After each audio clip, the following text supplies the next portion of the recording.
PSI.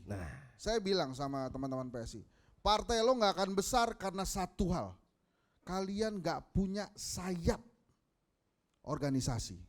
Jadi pada saat kalian menyasar anak muda, partai-partai politik lain punya sayap organisasi yang menyasar anak muda duluan.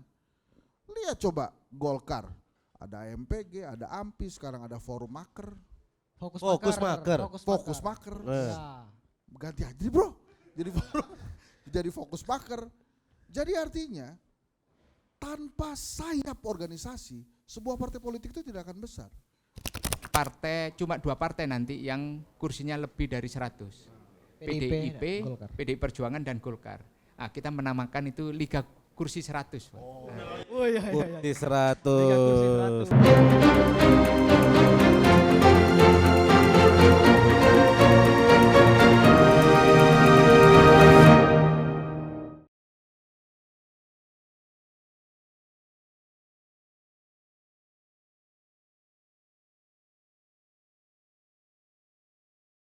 Ya, jadi salah satu pengamat politik dari Belanda, Schipsteiger, dia pernah bilang gini bahwa salah satu pilar paling penting di demokrasi adalah partai politik.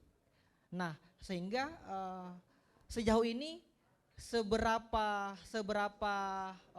jauh Partai Golkar menyiapkan kader-kader mudanya untuk mengisi posisi-posisi penting yang mungkin Tum Erlangga sudah persiapkan jauh-jauh hari. Kira-kira seperti apa persiapan yang sudah disiapkan oleh Tum Erlangga sejauh-jauh hari untuk mengisi posisi-posisi penting di pemerintahan? Kalau posisi orang per orang itu kewenangannya Pak Erlangga penuh. Tetapi kalau bisa kita capture di dalam pembicaraan di media, ada tokoh semacam kayak di luar Pak Erlangga sendiri sebagai ketua umum, pasti beliau harus chip in di dalam kabinet. Ada tokoh anak-anak muda, misalnya contoh sederhananya Maman, Acok Hasan, ada Nusron Wahid, Doli Kurnia Tanjung, ya kan, ada Pak Sekjen yang juga sudah senior, ya kan, ada Dito, ya kan, ada Jerry Sambuaga, bahkan saya mengatakan Putri Komarudin pun pantas, ya kan, untuk bisa mendapatkan itu. Ada yang senior Mutia Hafid, itu kan, Mutia Hafid itu masih muda, itu, dan masih banyak anak-anak muda yang lain untuk bisa menduduki jabatan eksekutif. Itu ada garis senioritas, ada jembatan di sana dan sebagainya. Ada Pak Agus Gumiwang, ya kan, yang sekarang menjadi incumbent. Semuanya masih mempunyai kapasitas dan kemampuan untuk ke situ. Tapi saya ingatkan bahwa untuk masuk ke dalam ada Pak Erwin Aksa juga, Pak Rizal Malarangeng, ya kan, ada Pak Melkias Markus Mekeng, ada Melki Lakalena, ya kan. Tapi sepenuhnya semuanya ada di wilayah ketua umum. Tetapi nama-nama yang saya sebutkan tadi itu nama-nama yang kalau menurut saya termasuk Bobi Rizaldi dan sebagainya, Sarmuji, punya kompetensi semua. Ya, semua punya kapasitas untuk itu. Jan, nggak percaya. Iya. Nggak percaya dia, tolong dikasih tahu. Enggak, pasal gue nggak ngomong apa-apa dia Hensat. Percaya. Iya, oke. Apa? Saya izin Bang Henry, saya Tanggepin. Iya, mungkin sambil Saya kalau Arif ini kader Golkar, saya yakin Arif juga akan diusul. Wah. Plus lo. Masuk. Cocok, emang cocok. Iya. Senyum. Mungkin Bang Henry sebelum menanggapi tadi sampaikan Pak Sekjen, kira-kira Gue juga geser lah. ya, kira-kira menurut Bang Henry positioning Partai Golkar ini di pemilu 2024 melihat berjalan pemerintahan, kira-kira seberapa penting Partai Golkar? Sebagai pengamat politik Anda sebagai nih. pengamat kan? Ini diuji nih Anda nih. Bro, penting banget bro. Siap. Tapi gue tambahin dulu pertanyaannya, Nat. Kalau tadi kan udah banyak nih yang di dalam, tapi untuk anak-anak muda yang masih di luar partai, sebenarnya pentingnya mereka nih untuk masuk ke dalam sebuah partai itu seperti apa? Nah, karena kan nggak semua anak muda punya pemikiran kayak oke, gue terlibat dari dalam. Ada juga yang berpikir mungkin udah malas gue di dalam segala macam. Nah, lanjutin tuh. Kenapa atau bagaimana caranya partai politik bisa menggait anak muda dan anak muda sendiri pun punya rasa untuk terlibat langsung di dalam. Ya. Oke, langsung Bang Arif Rosyid gimana Bang? Ya, silakan Bang. Ayo, lo. Ayo. Lo. Ya. Giliran gue kasih kesempatan lu. Enggak, ini saya mau jawab yang mana dulu kan Satu, tadi satu, itu satu. pertanyaan bagus. Dulu, ya. Peran Partai Golkar di pemerintahan ini Gimana? gimana? Ya penting banget. Kenapa? Apa jadinya pemerintahan kok tanpa Partai Golkar? Coba saya tanya yang ada di sini. Pemerintahan presiden mana? Presiden mana? Mohon maaf bahasa saya. Pemerintahan presiden siapa yang nggak ada Partai Golkarnya? Ada nggak? Udah Hampir kejawab. semua ada nih. Nggak ada. Iya. Tapi waktu itu adalah eranya mempertahankan kemerdekaan. Justru Bung Karno dalam pidatonya di HUT hari kemerdekaan kita, saya kalau nggak salah sekitar tahun 62 deh. Dan dia bilang begini, 61 ya. Partai politik itu memiliki tugas untuk mesejahterakan rakyat. Onbewus dalam keraguan-raguan, dalam kebingungan rakyat, itu bergeraknya harus dalam partai politik. Supaya apa? Supaya menuju ke kesejahteraan rakyat. Setelah Bung Karno, semua presiden itu menginginkan Golkar mendukung dirinya. Itu pentingnya Golkar. Karena di Golkar lengkap. Bukan hanya profil seperti Erlangga Hartarto atau profil-profil aktivis lain, tapi Golkar punya Misbakun. Cocok. Kesana ternyata arahnya.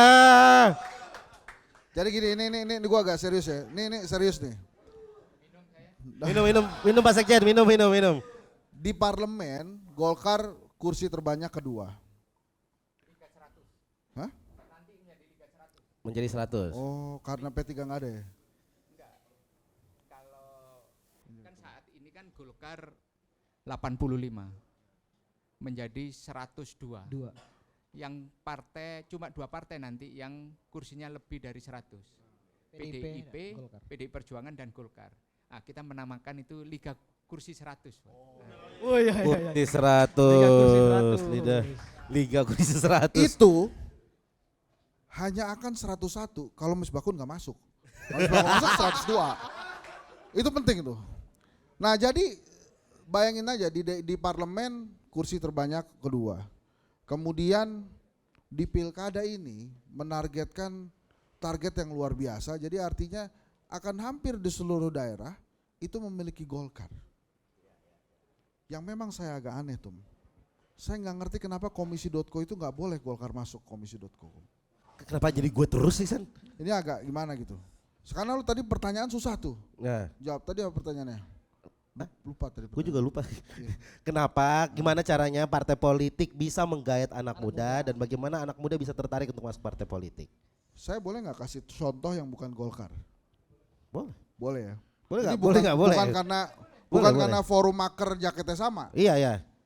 PSI. Nah, Saya bilang sama teman-teman PSI, partai lo nggak akan besar karena satu hal. Kalian nggak punya sayap organisasi. Jadi pada saat kalian menyasar anak muda, partai-partai politik lain punya sayap organisasi yang menyasar anak muda duluan. Lihat coba Golkar, ada MPG, ada AMPI, sekarang ada forum maker, Fokus maker. fokus maker. Ya. Ganti aja bro, jadi forum, jadi fokus maker. Jadi artinya tanpa sayap organisasi, sebuah partai politik itu tidak akan besar. PSI itu nggak punya hingga saat ini, itu setahu saya. Sayap organisasinya bagaimana mereka mau menjangkau anak muda hingga ke pelosok. Jadi untuk menjawab pertanyaan Gian, partai-partai politik yang punya sayap anak muda, itulah cara mereka untuk mendapatkan anak-anak muda terbaik untuk mendapatkan di partainya, untuk datang ke partainya. Itu juga yang harus dilakukan oleh Sintayong. Kenapa Sintayong? Mohon maaf. Ke pelosok-pelosok. Oh, Mencari anak-anak muda pelosok-pelosok. terbaik. Anda tuh gak kapok ya diserang sama fansnya Sintayong.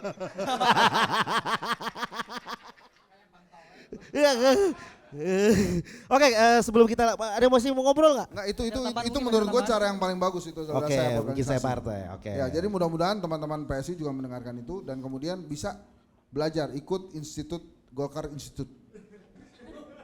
Orang PSI kerjasama ikut Golkar Institute, nanti keluarnya jadi PSI-nya lebih besar. Oh, menjadi rumah buat kader-kader partai lain. sekolah kader di sana tuh. Tapi jangan lupa Sintayong bagus. Oke, sebelum kita buka pertanyaan, 3 pertanyaan nanti mungkin dari Mas Arief Rosyid ada yang mau disampaikan lagi? Tambahan. Iya, saya menambahkan Mas Hensat ya, benar bahwa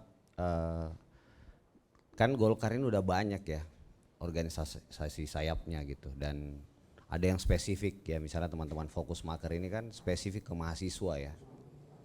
Nah mungkin ya perlu diperluas nih Mas Ali Gifari dan teman-teman semua ya, ini mesti ada di seluruh penjuru tanah air gitu. Kalau Golkar ini kan mudah sebenarnya karena infrastruktur paling lengkap sampai ke rantingnya ada gitu. Jadi buat aja Fokus Maker semua, perintahin tuh senior-senior anaknya suruh masukin semua ke Fokus Maker gitu kan.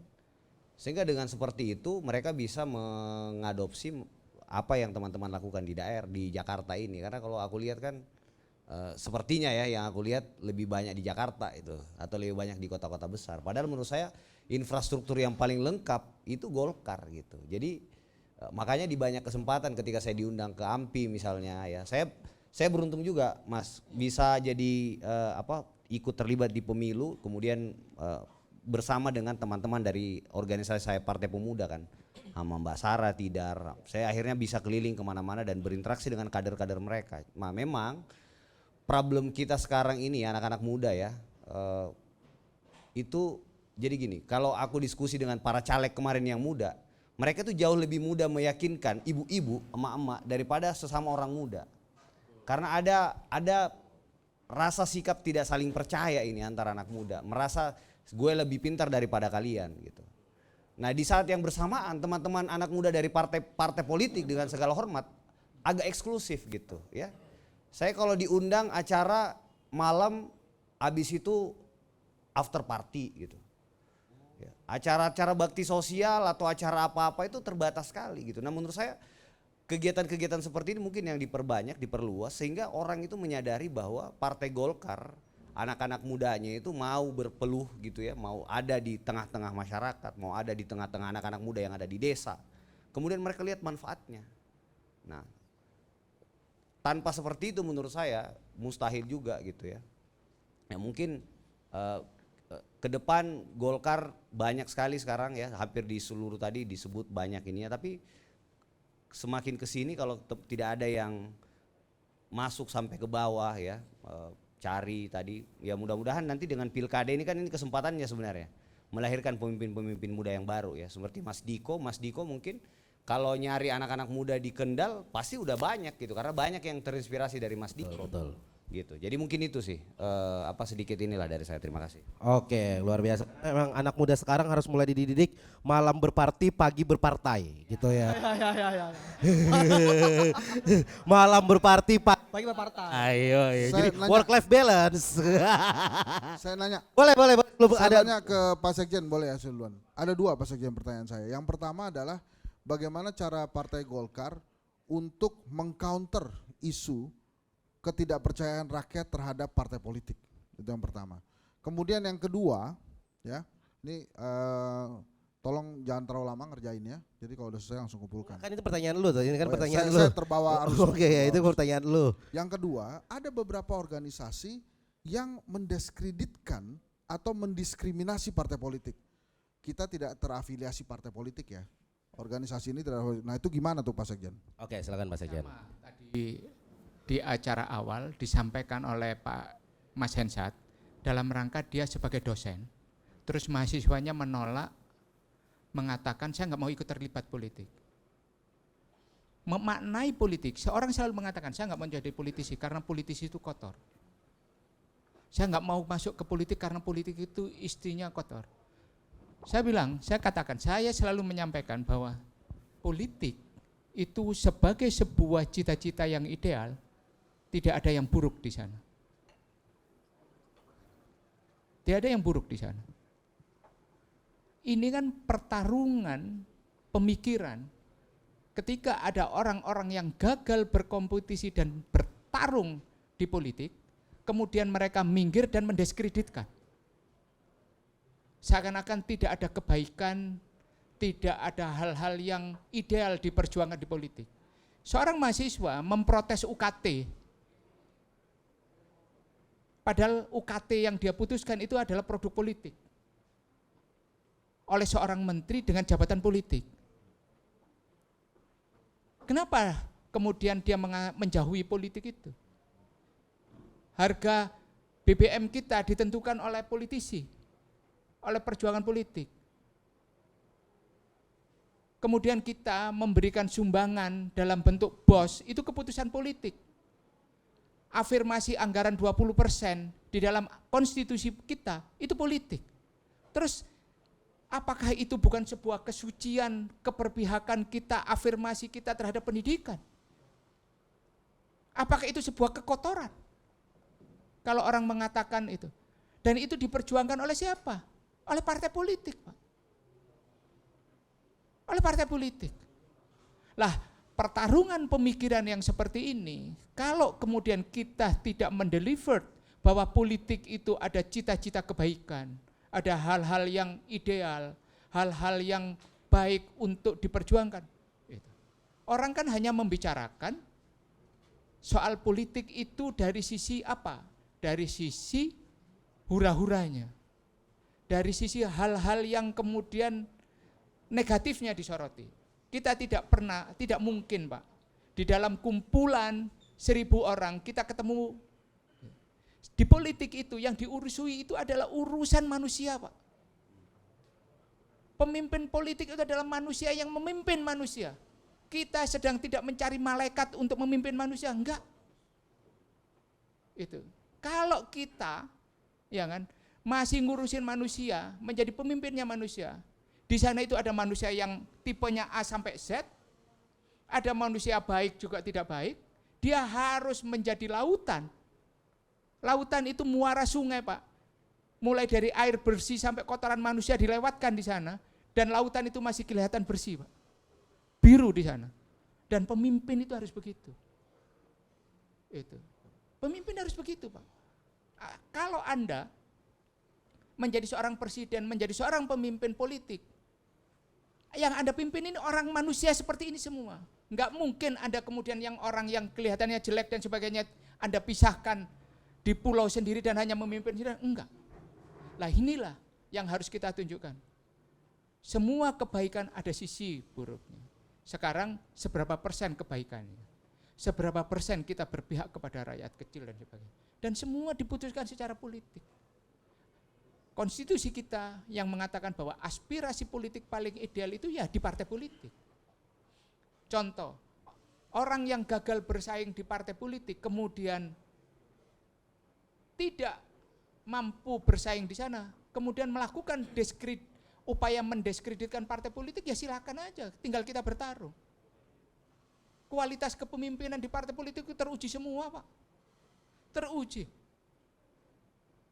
Ini pasti akan sama pandangannya, walaupun tidak 100%. Lihat partai orang-orang yang sudah sangat matang, berorganisasi di partai politik, dan kemudian mengelola partai politik seperti apa. Itu. Lah inilah kalau menurut saya, pada generasi-generasi baru ini, jangan hanya terjebak kepada istilah-istilah terminologi bahwa politik itu kotor. Kemudian seakan-akan politisi itu melakukan langkah yang tidak baik. Itu silakan. Karena apa? Karena itu adalah bagian dari pertarungan pemikiran. Itu yang bisa saya sampaikan. Luar biasa, tepuk tangan dong. Gitu Bang Ensat. Makasih Pak Sekjen jawabannya. Mungkin ada yang mau bertanya dari penonton? Satu, oke. Tiga orang aja, Bang. Dua nih, dua. Tiga orang aja. Tiga, oke, dah. Oke, mana tadi? Dari tengah, kiri, kiri kanan. Ya, oke. Oke, ini dulu. Masuk. Sini, mungkin bisa ke depan. Jangan terlalu Bisa. kayaknya Sini, singkat, supaya jelas, kelihatan padat. Kamera. Sini. Nah ini juga saya partai komisi nih. Ini komisi akademi. Ini komisi akademi. Emang kita membangun, yuk ngobrol yuk. Gue lupa visi misi Komisi Akademi. Lanjut. Perkenalkan saya Robert Hiban dari Komisi Akademi Batch 1, jadi komisi.co. Ada kalau tadi Pak Prabowo jadi jembatan muda dan tua, kalau kita insya Allah bisa menjadi jembatan yang muda ke yang ketua. Jadi itu Gue baru mungkin, tahu itu visi misinya, nggak apa-apa. Bagus tuh jadi visi misi tuh. Baru tain tuh visi. Ini jembatan madu. Jembatan media. Jembatan Karena media. anak muda nih sukanya yang asik-asik. Nah, komisi.co tuh kontennya asik-asik. Gitu. Bagus. Ntar gue isiin pulsa ntar. Nah, pertanyaan Ya, saya. kenapa lu nggak setuju? Luruskan. Ya. Nggak cuma yang muda yang suka asik-asik. ah. Yang tua juga suka yang asik-asik. Jangan nuduh gitu dong. Betul, di klub kan banyak yang tua. Ayo lanjut yuk. Kalau gimana sih? Iya, tapi asiknya terlalu lama ya.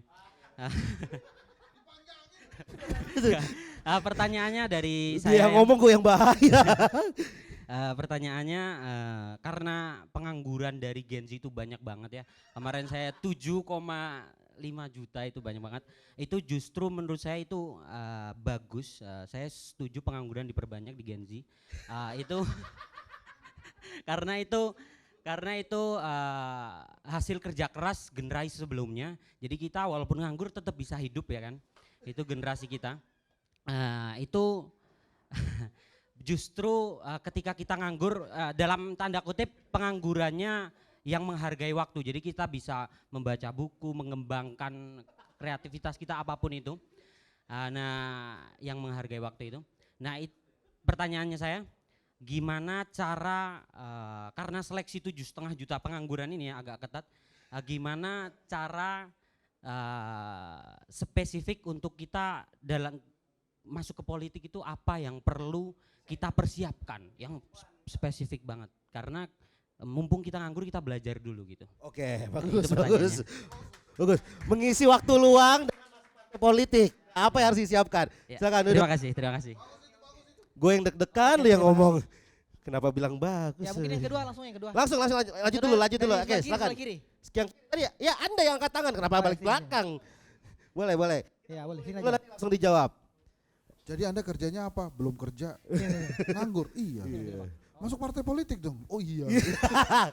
Anda nganggur, masuk partai politik. coba, ayo. Nama siapa, dari mana?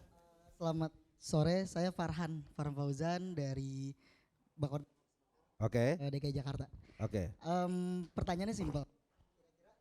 Anak muda yang emang dia kan ini peran anak muda ya untuk Ya. mengawal pemerintahan yang baru. Ya. Kira-kira anak muda yang emang dia independen tidak terafiliasi sama partai atau apapun, dia bisa nggak mengawal pemerintahan yang baru? Karena kalau misalnya kita bandingkan dengan anak muda yang emang dia terafiliasi sama partai, dia kan punya amunisi dan segala macam. Tapi anak muda independen itu kan mungkin lebih kurang ya, gitu loh. Karena kan ya seperti kita tahu kan pemerintahan Prabowo Gibran ini kan banyak anak muda yang pilih. Jadi ya ini suatu hal yang luar biasa. Partai Golkar sendiri yang mana ketua umumnya Herlangga Hartarto yang sudah berjuang untuk anak muda. Tepuk tangan dong semua untuk Bagus. Oke. Jadi pertanyaannya simpel aja itu. Terima kasih. Oke, siap. Satu lagi terakhir. Tadi sebelah kanan tapi tidak sudut kanan. Oh, Bang Olive. Nanti setelah Depan, udah depan. tiga-tiganya Depan, bertanya depan. kita ulang lagi dari pertama ya karena lupa tadi ya. Tenang, sudah ada saya catat, Bang. Udah tenang. Udah ada. Catat. Siap. Nanya lupa tadi. Perkenalkan, nama saya Alvin, kebetulan Ketua Fokus Makar DKI. Pertama mau ucapin terima kasih buat waktunya udah datang buat ngisi acara. Tuh makasih juga undangannya. Sebenarnya pertanyaan saya kurang lebih sama kayak Farhan tadi. Pertanyaan saya agak keluar, lebih ke arah bukan buat kita-kita yang udah berkader di politik gitu ya, tapi buat masyarakat umum. Judulnya tadi ini mengawal Indonesia Emas 2045, halusinasi atau kontribusi nyata gitu ya. Saya ini sebenarnya punya pertanyaan gini, apa sih yang bisa kita kasih? Maksudnya teman-teman di luar sana dalam mengawal 2045 ini apa semangatnya? Karena kalau analoginya contoh misal dalam Islam, dalam ngebangun ekonomi itu orang bisa zakat misalnya. Nah tapi ini orang-orang di luar sana demi ngebangun Indonesia 2045 itu sebenarnya kontribusi kecil apa sih yang bisa mereka lakuin?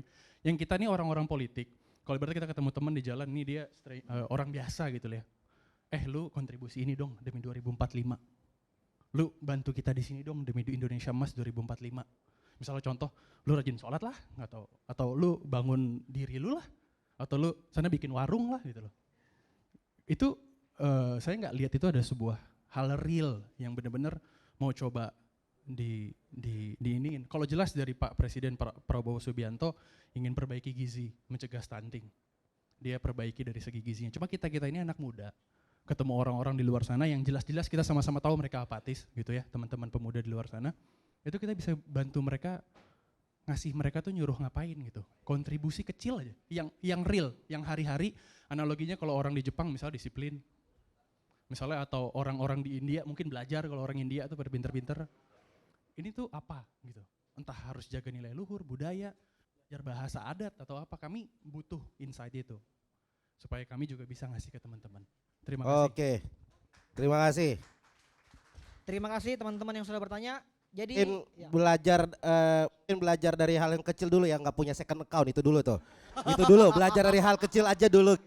Karena second account tempat ngomongin orang biasanya. Jadi belajar dari hal kecil nggak punya second account ya, itu buat anak muda ya. Oke. Silakan langsung Ya, jawab Bang. dulu. Jadi ada 3 pertanyaan.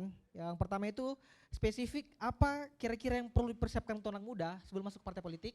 Itu pertanyaan pertama. Nah, yang kedua mungkin langsung bisa jawab sekalian semua. Ya. Yang kedua itu bisa tidak anak muda mengawal pemerintahan di luar dari partai politik? Oke, Oke. di luar partai politik Iya. ya. Dan yang ketiga, apa kontribusi nyata yang bisa diberikan oleh pemuda di Indonesia Emas 2045? Yes. Itu kira-kira. Itu nyambung semua tuh. Oke, bisa. Silakan.